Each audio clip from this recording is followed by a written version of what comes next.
뉴욕 증시가 사흘 만에 랠리를 이어갔습니다.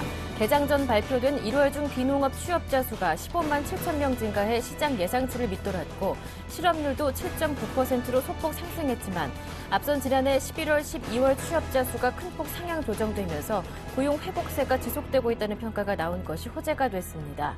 강력한 경제 지표가 쏟아지며 다우지수는 2007년 10월 이후 무려 5년 3개월여 만에 처음으로 14,000선을 돌파했습니다.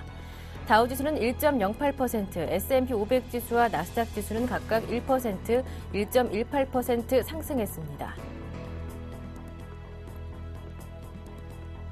유럽 증시가 유로존 제조업 지표에 이어 미국의 경제 지표 호조 등의 영향으로 상승세를 보였습니다. 1월 유로존 제조업 PMI가 시장 예상보다 덜 위축된 것으로 나타났습니다. 1월 유로존의 제조업 PMI 지수는 47.9로 경기 확장 국면을 뜻하는 50을 넘어서지 못했지만 7개월 내 최고치라는 점이 긍정적으로 작용했습니다. 뿐만 아니라 미국의 지표들도 잇따라 호재를 보였습니다. 영국은 1.12%, 프랑스는 1.1%, 독일은 0.74% 상승했습니다. 지난달 미국 고용지표가 시장 기대에 다소 못 미쳤습니다. 그러나 지난해 말 취업자 수는 큰 폭으로 상향 조정되며 고용 경기가 더디지만 꾸준한 회복세를 보이고 있다는 점은 재확인시켜줬습니다. 미국의 1월 비농업 고용자 수가 15만 7천 명을 기록했습니다. 이는 시장 예상치 16만 5천 명을 하회하는 수준이지만 지난해 11월, 12월 고용자 수 수정치를 통해 이전 지표에 비해 일자리가 12만 1천 명 늘어난 것이 확인된 것이 긍정적입니다. 이처럼 취업자 수 증가가 전월보다 개선되지 않음에 따라 실업률은 7.9%로 전월보다 소폭 늘어났습니다.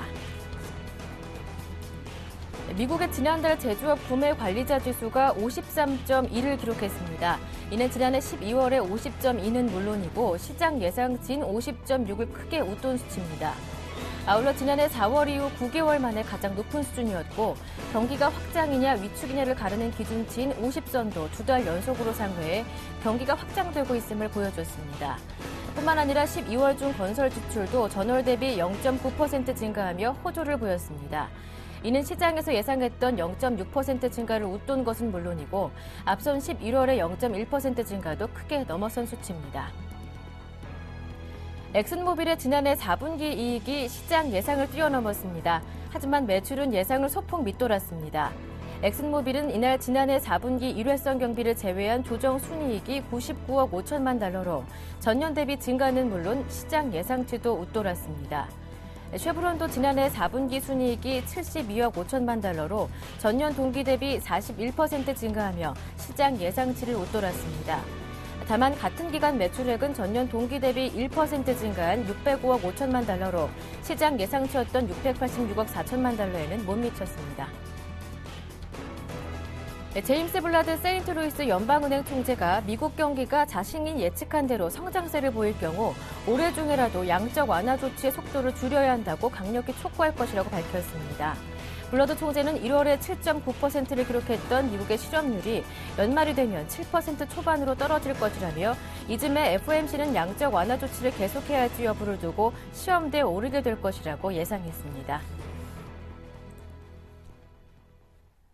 네, 안녕하세요. 굿모닝 대박예감 김보람입니다. 지난주 금요일 코스피는 아쉽지만 1960선을 지지하지 못한 채 소폭 하락으로 마감했습니다. 하지만 지난 한 주 시간 동안 코스피는 지지력을 확인할 수 있었던 시간이었다, 이렇게 풀이해볼 수 있겠는데요.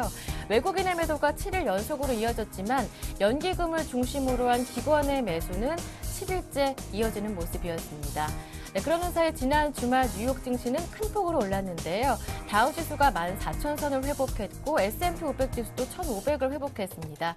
경기 지표가 호조를 보이면서 경기가 회복될 것이라는 자신감이 높아졌기 때문인데요. 이 때문에 이번 주 국내 증시도 많이 기대되는 상황입니다. 잠시 뒤에 전략과 전망 모두 함께 짚어보겠습니다. 잠시 뒤 굿모닝 대박예감 1부 순서 시작합니다.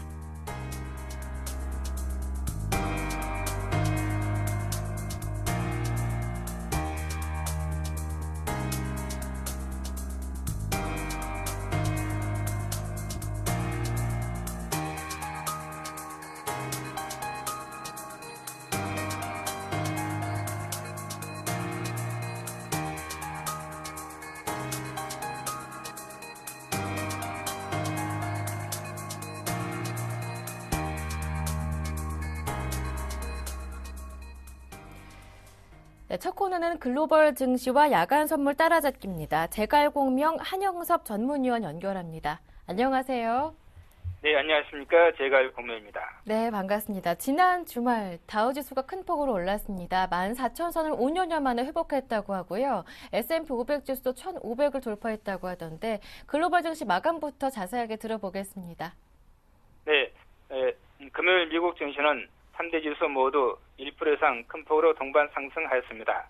다우지수가 14,009까지 149, 나스닥이 3,179까지 36, S&P 500이 1,513까지 15포인트 상승하였습니다. 시초가 갭 상승 출발 후 장초반 급등에 장중 내내 박스권이 지속되다 당일 최고가 부근에서 마치며 연중 최고치를 재갱신하였습니다. 다우지수가 2007년 10월 이후 14,000포인트를 회복하고 S&P 500 지수도 1,500포인트를 회복하며 2007년 12월 이후 최고치를, 나스닥 지수는 5개월 만에 최고치를 기록하였습니다. 미국 증시가 2007년 서브프라임 폭락 이전 당시를 회복하는 랠리가 전개되었습니다.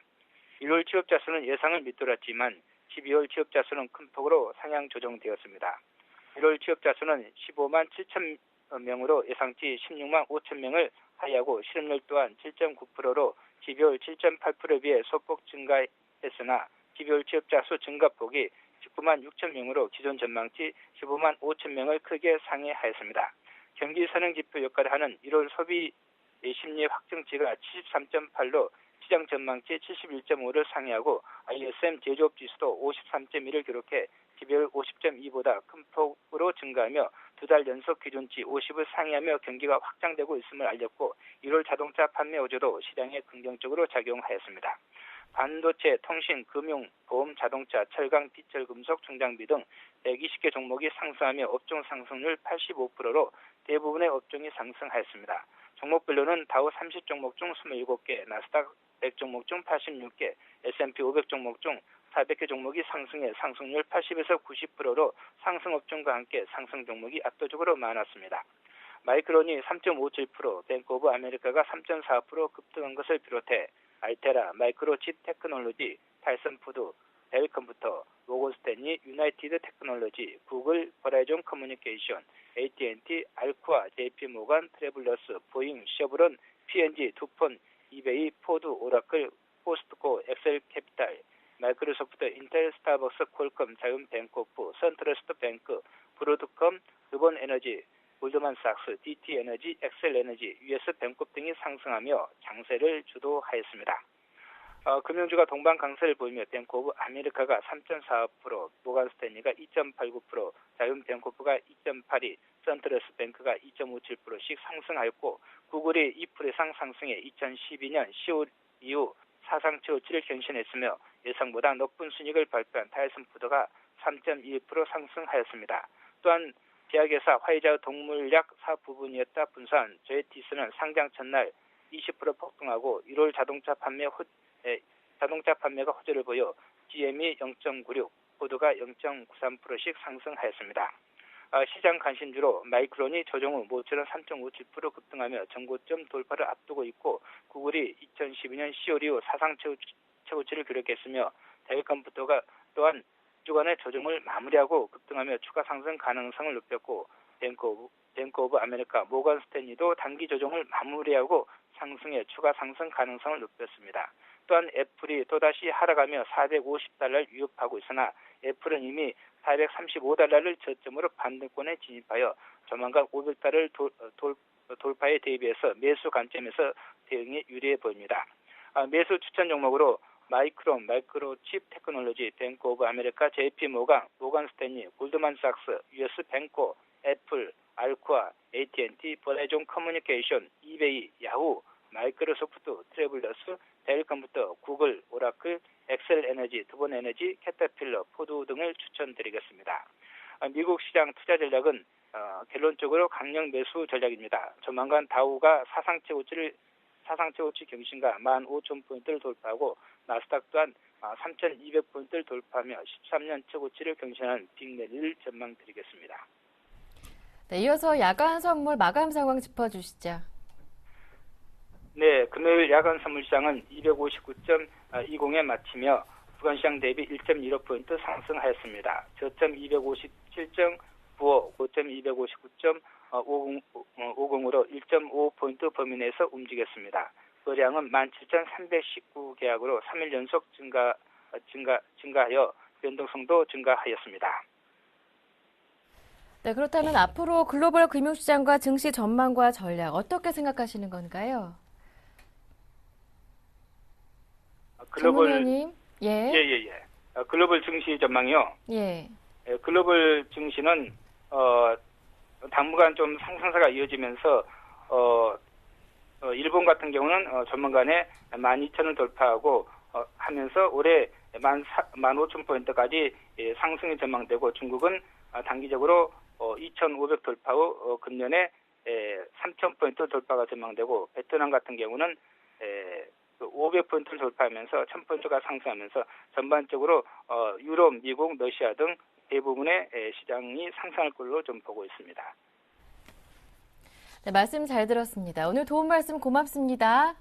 네네, 감사합니다. 네, 지금까지 샘플러스 제갈공명 한영섭 전문위원과 함께했습니다.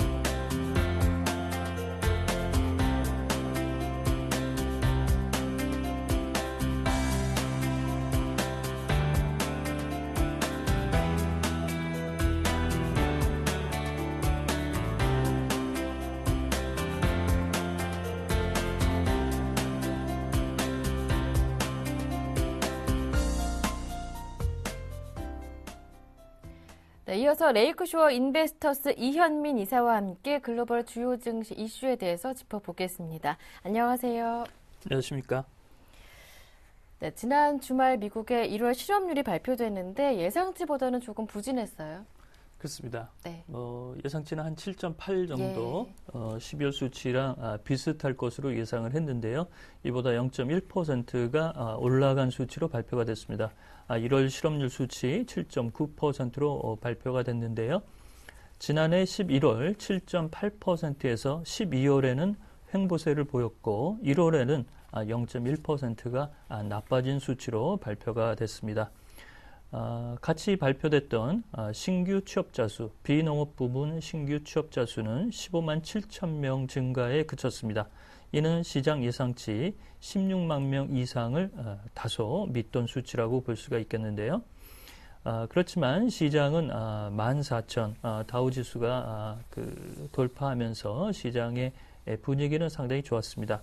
이런 배경으로는 지난해 11월 일자리 수 수정 발표 내용이 24만 7천 명으로 집계가 됐고 12월도 19만 6천 명으로 수정치가 다소 증가를 했습니다. 예. 이런 흐름으로 1월 실업률과 관련된 신규 취업자 수가 예상치를 다소 밑돌았지만 예. 수정치가 올라갈 수 있다라는 기대감이 녹아든 것으로 볼 수가 있겠습니다. 그렇지만 11월과 12월 일자리 수의 증가폭이 현재 하향 추세를 가져가고 있고요. 20만 개 이상의 일자리 수가 담보되지 못할 경우 현재의 7.9% 실업률이 내려가기에는 다소 속도가 떨어질 것으로 예상할 수가 있겠습니다. 이렇게 된다면 실업률이 오바마 2기 행정부 이후에 7.8%에 현재 내려가지 못하는 수준인데요. 올해 상반기 중에 실업률이 상승과 하락을 번복하는 이런 흐름이 나타날 수 있는 개연성도 현재 높은 수준입니다.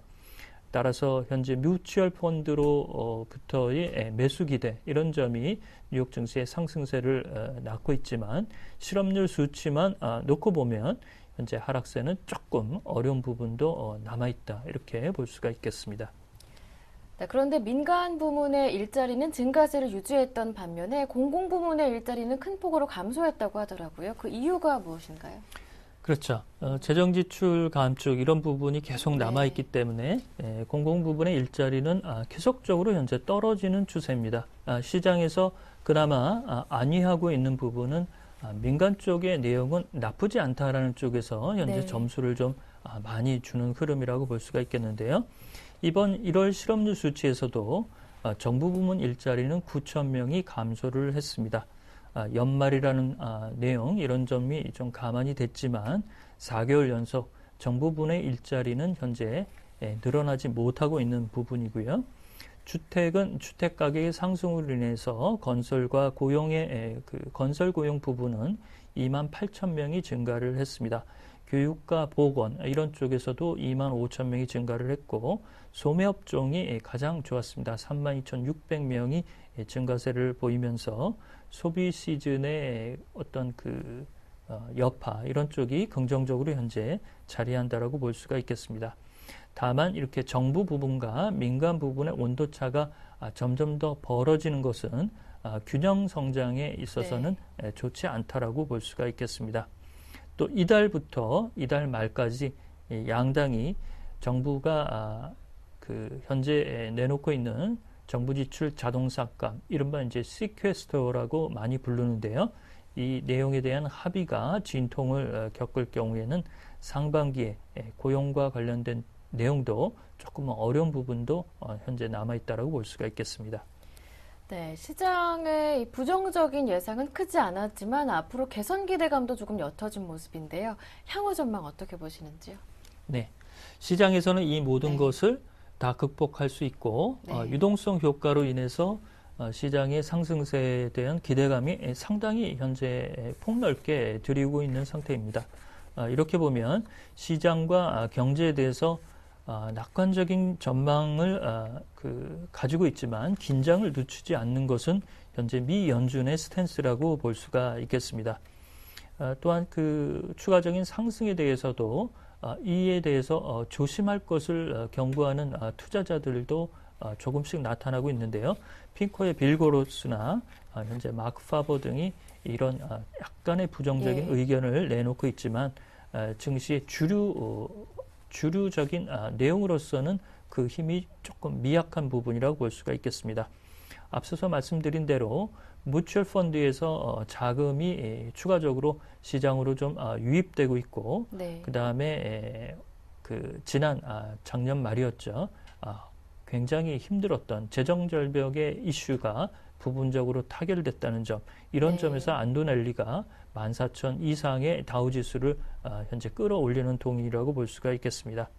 그렇지만 올해 정부 지출 자동 삭감이 예정대로 이행이 된다고 한다면 월별로 이렇게 좀 분할돼서 그 영향의 부정적 여파를 좀 누그러뜨릴 수는 있겠지만 이 재정 지출 감축에 따른 정부 부문의 일자리는 올해 내내 조금 어려운 부분을 가져갈 수 있다는 점, 이런 점에서 민간과 주택 시장의 온도가 조금 더 올라가야 시장의 스탠스를 현재 수준의 눈높이를 맞추지 않을까라고 볼 수가 있겠습니다.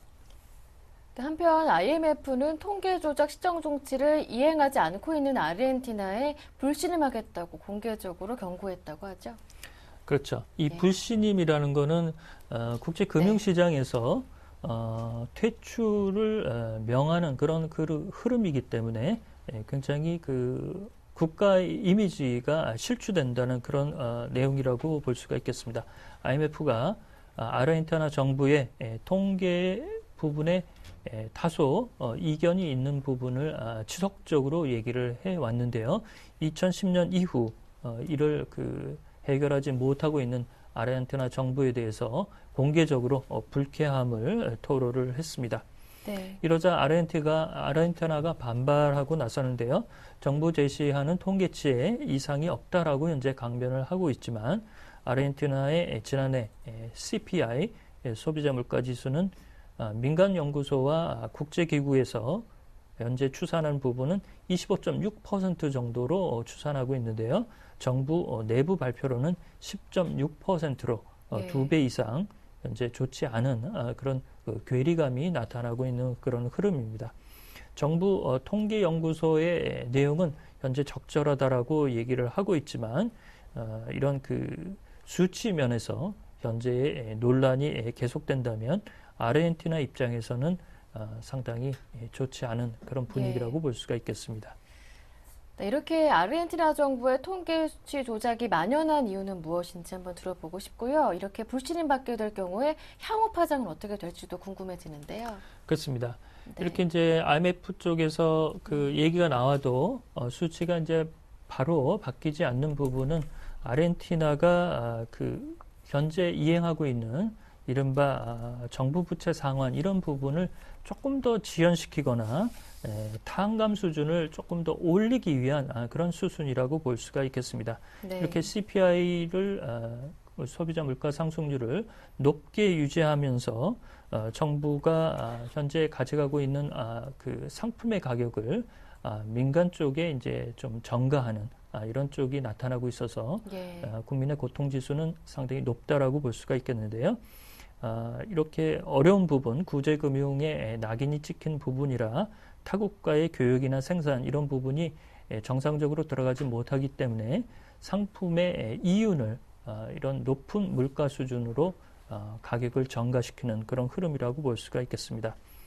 특히 케네스 로거프 하버드대 교수는 그 국가가 정부의 그 부채를 상환하는 것은 시행 의지에 달렸다라고 지적한 바에 따르면 이렇게 아르헨티나가 부채의 부담이 너무 커지자 이를 좀 외면하려는 그런 흐름들이 통계상에서 다소 조작된 그런 흐름으로 나타나고 있는데요. IMF가 9월 29일까지 9월 말까지 이를 시정하지 않으면 IMF에서 회원을 박탈하겠다라고 현재 내용을 내놓고 있습니다. 그렇지만 이 회원이 박탈된 경우는 지금까지 없었기 때문에 이 파장이 어떻게 드러날지 이런 부분도 상당히 관심거리라고 볼 수가 있겠습니다. 네, 지금까지 레이크쇼어 인베스터스의 이현민 이사님과 함께했습니다. 말씀 잘 들었습니다. 고맙습니다.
네, 이어서 오늘장 전략 시간입니다. YG인베스트 심규환 대표님 모셨습니다. 안녕하세요. 안녕하십니까.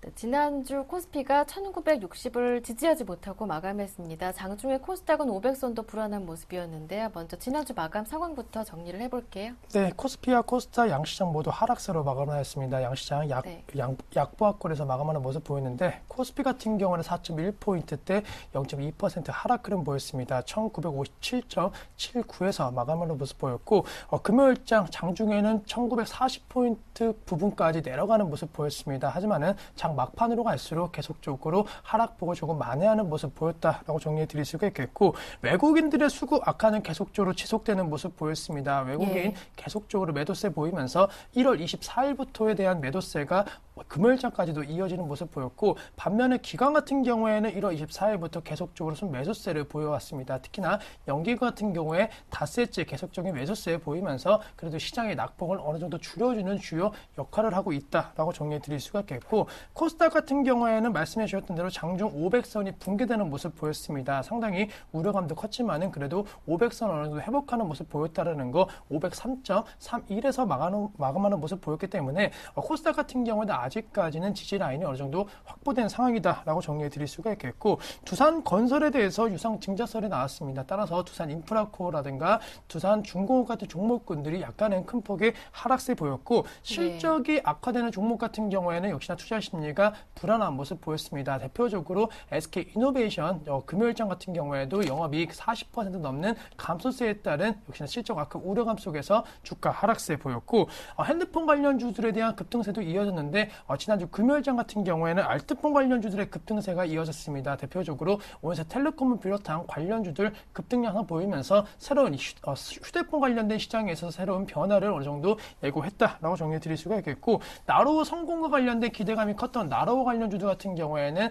상승하지 못하고 급락세로 마감하는 모습 보였습니다. 그만큼 재료 노출에 따른 우려감이 약간은 나오면서 금요일장 마찬가지로 좀 이슈가 어느 정도 모멘텀이 다해가는 그런 업종과 테마 같은 경우는 하락세가 나왔고 특히나 실적이 안 좋은 그런 기업 같은 경우에는 여지없이 하락세를 보였다라는 점 역시나 특징적이었지 않나라고 정리해 드릴 수가 있겠습니다. 네, 이렇게 국내 증시가 금요일장 마감하고 주말을 보내고 있는 동안에 뉴욕 증시는 큰 폭으로 올랐습니다. 다우지수가 5년여 만에 최고치에 경신했다는 모습이 나타났는데요. 네, 그동안 국내 증시는 미국 증시가 오르더라도 커플링되지 못하는 모습이 이어졌었는데 경기 회복 기대감이 더 커지면서 이번 주에는 조금 커플링되는 모습이 나타날 수 있을지 궁금합니다. 체크 포인트 짚어볼게요. 네, 우선 말씀해 주셨던 대로 미국 증시가 상당히 좀 호조세를 보이고 있습니다. 이제는 사상 최고치의 경신은 어느 정도 눈앞에 두고 있는 상황인 만큼 국내 증시 어느 정도 커플링 관련된 부분이 조금은 이루어진다라고 한다면 우리 증시 상승 탄력도는 더욱더 빨라질 수 있을 것으로 판단되고 있기 때문에 최근에 계속적으로 디커플링 관련된 부분이 시장에 우려감 남아 있었는데 오늘장 같은 경우는 그런 그 우려감이 좀 해소되는지를 체크해 보시자라고 정리해 드릴 수가 있겠고 또 다음 주부터는 역시나 이제 중국 충절이라든가 국내에 있어서는 설 연휴가 다가오고 있습니다. 아무래도 물동력 증가라든가 그리고 상당히 위축되었던 여러 가지 소비 심리라든가 이런 것이 좀 개선될 가능성 있을 것으로 판단되고 있기 때문에 지난주 같은 경우에는 그러한 흐름에 대한 기대감이 크게 작용하지 못했지만은 이번 주 들어서는 어느 정도 작용해 줄지 여부가 상당히 중요하다라는 거 내수와 소비 관련주 중심으로 어느 정도 투자 심리가 살아나는지를 체크해 보자라고 정리해 드릴 수가 있겠고 전반적으로 시장이 오르기 위해서는 역시나 단기적인 주도 업종이 조금 나서줘야 될 것 같습니다.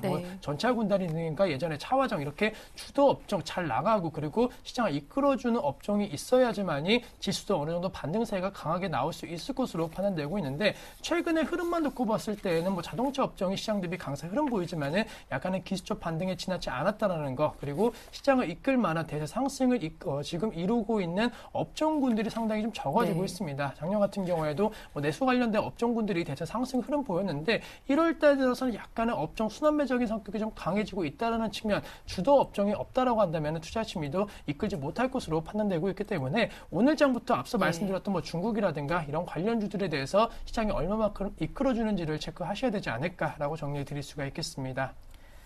한편 환율 원달러 환율은 지난주 금요일까지 3거래일 연속 급등해서 1,100원대 근접하는 모습입니다. 1,100원대 올라오면서 외국인의 수급에 어떠한 영향을 줄 것인지 그리고 국내 수출주에 어떠한 영향을 미치게 될지 이 점 궁금해지는데요. 네, 저는 환율적인 측면 상당히 중요할 것으로 판단되고 있는데 최근에 약간 급등 양상 보였습니다. 정부에 있어서 당국 개입이라든가 이러한 부분에 있어서 환율이 내려가지 않고 올라가고 있는 모습 보이고 있다는 것. 다만 1,100원 선이 과연 어떻게 되는지가 상당히 중요할 것으로 판단되고 있습니다. 과거 1,050원대 어느 정도 저점 형성 이후에 1,100원대까지 사실 올라가는 것에 있어서는 어느 정도 기정사실화 했던 만큼 지금 시점 무조건적으로 외국인들의 매매 패턴이 변화될 수 있다라고 보기는 어려울 것으로 판단되고 있습니다. 또한 전 세계적으로 유동성 공급에 대한 기대감이 얼마만큼 나오는지 그리고 회수에 대한 그러한 시각이 얼마만큼 빠르게 확산되는지가 중장기적으로 환율에 영향을 미칠 것으로 판단되고 있기 때문에 단기적으로는 이 환율적인 측면 앞서 말씀드린 1,050원과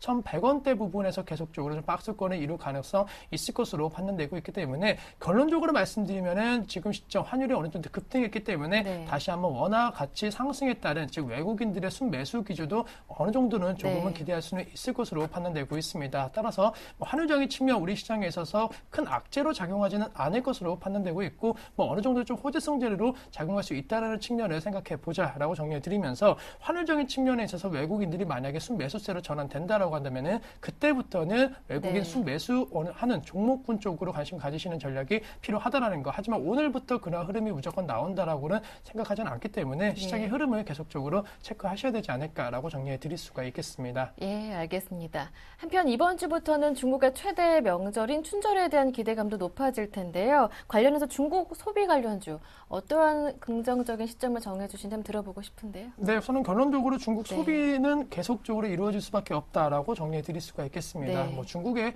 지금 계속적인 경제 성장 어쨌든 이루어지고 있고 씀씀이도 더욱더 커지고 있다라는 거 국내 있어서는 충분히 호재성 재료로 작용할 수 있을 네. 것으로 판단되고 있고 전체적으로 중국 관련된 경제 지표가 어느 정도 좀 호조세 보였습니다. 물론 금요일장 같은 경우에는 중국 관련 경제 지표가 약간 부진했기 때문에 투자 심리 유축하는 모습 보였지만은 최근에 좀 길게 봤을 때 같은 경우에는 중국 증시와 그리고 중국 경제 지표 분명하게 어느 정도 바닥을 다지고 그리고 지금은 어느 정도 다시 한번 좀 회복세를 보이고 있는 것이 분명하기 때문에 중국 관련된 그러한 모멘텀은 충분히 살아 있을 것으로 판단되고 있고 대도시화가 계속 적으로 진행됨에 따라 갖고 어쨌든 간에 지금 시점 기대감은 더욱더 커질 가능성 있을 것으로 판단되고 있습니다. 따라서 단기적으로는 중국 관련된 소비 업종 내수 중심으로 약간은 관심 가지시되 중장기적으로는 건설 장비라든가 인프라 구축이 필요한 여러 가지 기계 장비에 대한 관련된 종목군들도 수혜 받을 가능성이 있을 것으로 판단되고 있다라는 거 단기적으로는 내수 중장기적으로는 기계 업종 쪽으로 관심 가지시는 전략이 필요하지 않을까라고 정리해 드리도록 하겠습니다.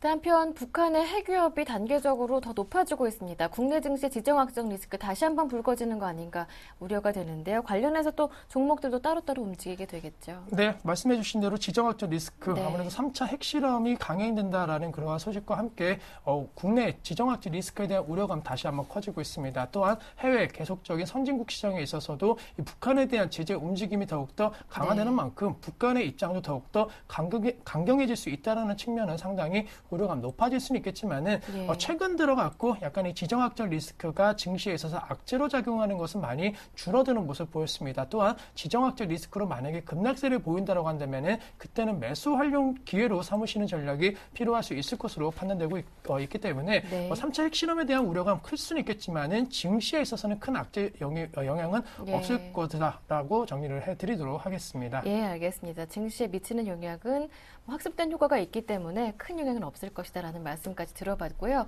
한 가지 짚어봐야 할 것이 지난주 두산그룹주 큰 폭으로 내리는 모습이었습니다. 두산건설의 재무 리스크 때문이었는데 이 점 간단하게 짚어볼게요. 네, 저는 두산그룹 같은 경우에는 지금 시점 그룹적인 재무 리스크는 어느 정도 네. 이미 시장에서 알려졌다. 따라서 큰 악재 요인으로 작용하지는 않을 것으로 판단되고 있기 때문에 만약에 오늘장에서도 또한 급락세가 나온다라고 한다면은 매수 기회로 삼으실 수 있다라는 거 앞서 말씀드린 기계업종 네. 쪽인 두산 인프라코어 한 14,000원대 중후반 같은 경우는 매수도 가능하다라고 정리해 드리도록 하겠습니다. 네, 일단 동반 급락했던 두산그룹주 그 가운데 두산인프라코어 같은 경우에는 오늘 조금 하락한다면은 매수의 기회로 삼아볼 수 있겠다라는 말씀까지 들어봤고요.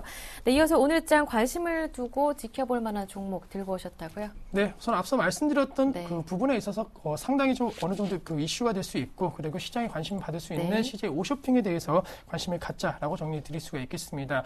지난주 금요일장 같은 경우 특징주 GS 홈쇼핑이 실적 개선 기대감으로 급등세 보였는데 CJ 오쇼핑 마찬가지로 어느 정도 상승 추세는 충분히 이어질 수 있다라는 거 신고가 가능성이 그 어느 때보다도 높아졌다라고 정리해 드릴 수가 있겠고 홈쇼핑에 대한 인식이 많이 바뀌고 있습니다. 과거 홈쇼핑 같은 경우에는 약간은 질이 낮고 조금은 못 믿을 수 있는 그런 상품들이 많이 있었다라는 조금은 그 우려감도 있었지만은 최근의 흐름에 있어서는 상당히 저렴하고 그리고 질이 좋고 여러 가지 혜택이 많은 상품들이 많다라는 인식이 확대되면서 이 홈쇼핑에 대한 인식이 변화되고 있다라는 거 성장성 부분 측면은 분명하게 지금 어느 정도 이루어지고 있다라고 정리해 드릴 수가 있겠고, 그동안 뭐 보험을 팔지 못한다, 그리고 어떠한 부분에 있어서 뭐 규제적인 리스크가 계속적으로 부각이 되고 있습니다. 아무래도 직접 보고 직접 만지지 못하고 사는 것이 홈쇼핑이기 때문에 그만큼 규제에 대한 목소리도 높아졌지만은 지금 시점 최소한 이러한 규제 리스크는 어느 정도 잠잠해졌다라는 거, 그동안의 주가 하락 요인이라든가 주가 조정 요인으로 우려감이 컸던 이러한 네. 부분이 해소세를 보일 가능성이 있을 것으로 판단되고 있기 때문에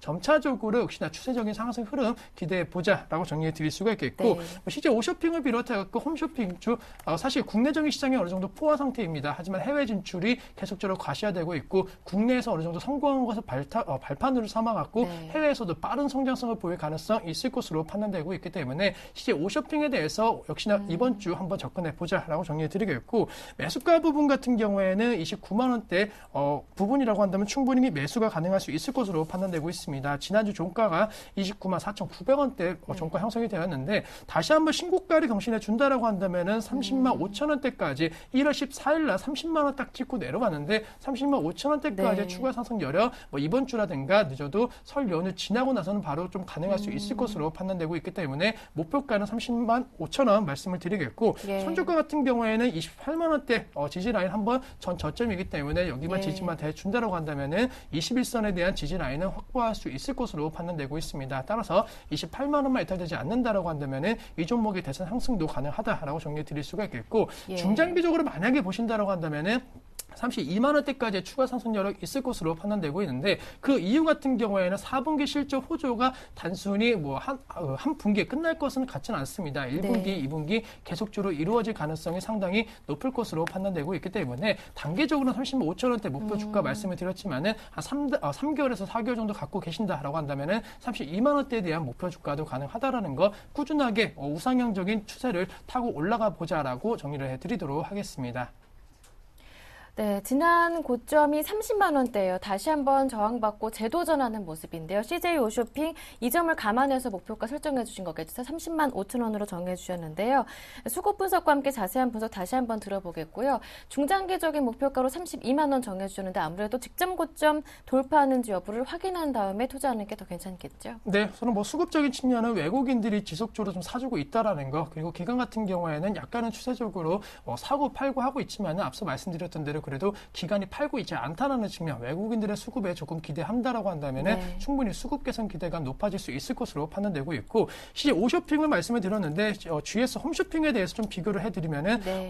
금요일장 같은 경우 52주 신고가를 경신을 하였습니다. GS 홈쇼핑 마찬가지로 실제 오쇼핑과 마찬가지로 대세 상승에 대한 모습 보이고 있다라는 거, 그리고 지난주 GS 홈쇼핑에 대한 급등세가 나왔기 때문에 오늘장 같은 경우는 실제 오쇼핑이 좀 따라 올라가려고 하는 성질이 좀 있을 것으로 판단되고 있고, 직전 고점이 전고점이라는 부분 역시나 30만 원만 돌파해 준다라고 한다면은 생각보다 쉽게 32만 원대까지도 올라갈 네. 가능성이 있을 것으로 판단되고 있기 때문에 30만 5천 원대까지는 장중에 어느 정도 신고가 경신하면서 올라갈 가능성이 있다는 측면에 있어서 단기적인 매매로 말씀을 드렸고, 네. 확실하게 30만 원이 저항 라인이 아닌 지지 라인으로 형성돼 준다라고 한다면은 32만 원대까지도 노려보자라고 정리해 드리도록 하겠습니다. 네. 이렇게 해서 오늘장 관심 종목으로 CJ 오쇼핑까지 들어봤고요. 자세한 전략을 세워드렸습니다. 지금까지 YG인베스트의 심기원 대표님과 함께했습니다. 고맙습니다.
올레드 특허 분쟁을 벌이고 있는 삼성전자와 LG전자가 특허 공유에 관한 협상을 이번 주 시작합니다. 특허 문제를 둘러싸고 격렬하게 대립해왔던 양사가 손을 잡게 된 것은 일본 대만 업체들에게 주도권을 빼앗길 수 있다는 우려와 정부의 적극적인 중재 때문인 것으로 알려졌습니다. 미국과 중국, 일본 등 경제 강국들이 이끄는 글로벌 증시 랠리가 가속도를 내고 있습니다. 미국 다우지수가 역대 최고점을 뚫고 새 지평을 열 것이라는 기대가 높아지고 있는 가운데 상하이 종합지수가 22%, 일본의 니케이 평균지수가 18.5% 오르는 등 세계 15개 주요 시장의 주가지수가 일제히 상승세를 기록했습니다. 원달러 환율 급락세가 이어지면서 해외 동포나 교포들의 국내 재산 유입이 글로벌 금융위기 이후 4년 2개월 만에 사상 최대치를 기록했습니다. 한국은행 등에 따르면 지난해 12월 해외 재산 반입은 3억 1,130만 달러로 전월에 1억 8,830만 달러보다 65.3%나 급증했습니다.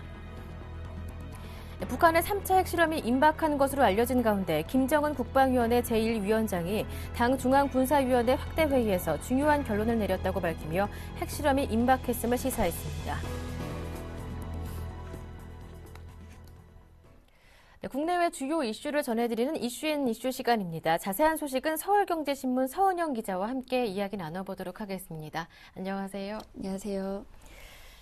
네, 그간 삼성과 LG가 유기 발광 다이오드, 이른바 올레드 특허 문제를 둘러싸고 분쟁을 벌였었는데 삼성과 LG가 이번 주 중으로 특허 공유 협상에 돌입한다고 합니다. 그 이유는 무엇인지 궁금해지는데요. 네, 지식경제부 고위 관계자는 양사가 더 이상 소모전을 중단하자라는 데 합의를 하고 이번 주 중에 특허 공유 협상 개시 선언에 나설 것이다라고 밝혔습니다. 양측이 내부적으로 방향성을 잡고 특허 공유 협상의 큰 원칙에는 일단 합의한 것으로 알려진 건데요.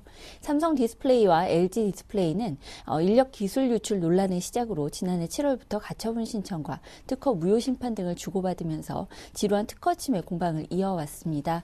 그 대상도 올레드에서 액정 표시 장치까지 확대됐는데요. 현재 진행되고 있는 사건만 형사소송을 포함해서 총 7건에 달합니다. 네, 그간 혈투를 벌여왔던 양사가 특허 동맹 결성을 추진하게 된 계기가 무엇인지 궁금하고요. 앞으로 협상이 어떻게 진행될지 이 점도 주목하게 되는데요. 네, 아무래도 디스플레이 특허를 둘러싼 법적 다툼이 길어지면서 또 서로 경쟁력을 훼손한다. 그래서 결국에는 일본이나 대만의 경쟁업체의 추격을 허용하는 것이 아니냐라는 자각에 따른 것으로 풀이됩니다. 삼성과 LG 간의 디스플레이 특허 공유 합의가 성사되기까지는 넘어야 할 산이 많지만 지난해 7월부터 시작된 삼성과 LG 간의 올레드 특허 분쟁 이후 양자 계속 좀 대립해 왔는데요. 이번 특허 분쟁 어떻게 좀 해결될지 계속 관심이 주목되고 있습니다. 특허 분쟁 초기에 삼성 디스플레이와 LG 디스플레이가 소모적 논쟁을 일단락 짓기 위해 실무 논의를 갖기도 했지만 당시에는 또 특허 분쟁 대상과 영역이 넓혀지면서 오히려 그룹 간으로 대립이 확대됐고요. 또 타협점을 찾기가 더욱 어려웠습니다. 결국 분위기 반전은 지식경제부가 적극 중재에 나서면서부터인데요. 정부가 소모적 논쟁 종결을 위해 삼성과 LG를 상대로 설득에 나섰습니다. 삼성과 LG 역시 내부적으로는 소송을 이어가는데 적잖은 부담을 느끼고 있었는데요. 앞서 말씀드렸듯이 일본이나 대만 같은 해외 경쟁 업체들이 본격 행보에 나서면서 압박에 나선 겁니다. 앞으로 양측은 세부 실무 협상을 거쳐서 특허 크로스 라이선스 계약을 최종 체결하는 절차를 밟게 되는데요. 특허 공유 협상은 올레드부터 LCD 같은 현재 분쟁 중인 디스플레이 관련 특허입니다. 지난해 9월 말 기준으로 삼성과 LG 디스플레이는 각각 국내외에서 2만여 건의 특허를 보유 중입니다. 세부 실무 협상을 통해서 삼성과 LG는 향후 몇 년간 각사가 보유한 어느 특허에 대해서 또 어떻게 상호 공유할지 결정하게 되는데요. 해당 특허 사용할 때 로열티를 지불하는 방법이 있고 또 아예 서로 무상으로 하는 방법도 다양합니다. 한편 한국 증시만 빼고 글로벌 증시가 일제 랠리를 보여주고 있습니다. 다우지수는 최고점 경신을 눈앞에 두고 있고 일본과 중국 증시도 흐름이 굉장히 좋은 상태인데요. 자세한 내용을 한번 들어볼게요. 네, 지난 주말 미국 뉴욕 증시의 다우존스 산업평균 지수가 5년 4개월 만에 처음으로 1만 4천 선을 돌파했습니다. 종가는 1만 4,009.79포인트였는데요. 지난 2007년 10월 9일에 사상 최고점에 비해서 불과 200포인트 남은 수준입니다. 다우지수가 역대 최고점을 뚫고 새 지평을 열 것이다. 이런 기대감도 높아지고 있는데요. 다우지수뿐만이 아닙니다. 지금 일본과 중국에서도 글로벌 증시 호황을 견인하고 있는데요. 미국 투자기관협회에 따르면 1월 들어서 3주 동안 장기형 펀드에 유입된 자금은 무려 648억 달러에 달한 것으로 나타났습니다. 지금 이런 현상이 왜 나타났냐? 그 배경으로는 미국과 일본 등 주요국 중앙은행의 무제한 양적 완화라는데 일단 이견이 없습니다. 네. 미국 연방준비제도 이사회가 지난해 9월과 12월에 3차 양적 완화 결정을 내리면서 매월 850만 달러의 규모의 돈풀기에 나섰고요. 일본 역시 그에 동참을 했죠. 또 여기에 경기 악화에 대한 우려도 빠르게 거치고 있다는 점 등을 들 수 있습니다. 하지만 이 효과가 결국에는 1월 효과에 그치는 것이 아니냐 이런 우려도 있는 것이 사실입니다. 한편 원달러 환율이 올라갈 때 해외 동포들이나 교포들의 재산이 국내에 유입되기 마련인데 요즘에는 환율이 떨어짐에도 불구하고 국내 재산 유입이 사상 최대치를 기록했다고 합니다. 어떠한 연유 때문인지 자세하게 들어볼게요. 네, 뭐 일반적으로 고환율 시기에 이제 해외 재산 반입이 늘어나는 것이 맞는데요. 지난해 말엔 환율 급락기였는데도 불구하고 오히려 급증했다는 것이 상당히 이례적이라는 겁니다. 한국은행에 따르면 지난해 12월 해외 재산 반입은 3억 1,130만 달러로 전월 대비 65.3%나 급증했습니다. 글로벌 위기 당시인 지난 2008년 10월 4억 1,090만 달러 이후 4년 2개월 만에 최대의 수준인데요. 네. 아무래도 좀 늘어난 이유를 좀 살펴보자면 가파른 환율 하락 추세에 해외 동포와 거주자들이 국내 자산을 사들이거나 송금하는 시기를 좀 대거 앞당긴 것이 아니냐. 아무래도 좀 환차손을 줄여나가기 위한 작업이 아니냐라는 분석이 좀 지배적이고요. 여기에 또 증시와 부동산 가격 동향이 아무래도 좀 상승세를 보이는 것이 아니냐. 이에 따른 네. 선취매일 가능성도 점쳐지고 있습니다. 네, 한편 북한이 핵실험 위협을 단계적으로 높이게 되면서 한반도를 둘러싼 긴장감이 고조되고 있는데 국내 증시에 이런 지정학적 리스크가 다시 한번 불거지는 것이 아니냐 우려도 높아지고 있습니다. 자세한 내용 들어볼게요. 네, 아무래도 3차 핵실험에 대한 위협이 좀 강화됐다라는 평가가 가능할 것 같은데요. 북한 김정은 국방위원회 제1위원장이 당 중앙군사위원회 확대회의를 주재하고 자주권을 지키기 위한 중요한 결론을 내렸다. 이렇게 조선중앙통신이 어제 보도했습니다. 통신은 중대한 시기에 진행된 당 중앙군사위 확대회의는 나라의 방위력을 백방으로 강화하는 데서 중요한 계기다라고 강조했는데요. 아무래도 지금까지 당 중앙군사위 소집 사실은 거의 공개되지 않는 것이 정석이었거든요. 이런 상황에서 좀 각급 기관에서 뭐 좀 거친 언사를 쏟아내고 있고 다양한 회의 내용이 계속 공개되는 것이 결국에는 위기 단계를 높여가는 모양새가 아니냐 이런 평가가 지배적입니다. 네, 말씀 잘 들었습니다. 지금까지 서울경제신문 서은영 기자와 함께했습니다. 고맙습니다. 감사합니다. 네, 굿모닝 대박예감 1부 순서는 여기까지고요. 잠시 뒤 2부에서는 1년 120%의 높은 수익률을 목표로 하는 증권계의 진정한 고수 S&P 파트너스 최명성 소장과 함께하는 종목의 품격 코너도 예고되어 있으니까 여러분 채널 고정하시기 바랍니다. 저는 잠시 뒤 2부로 오겠습니다. 고맙습니다.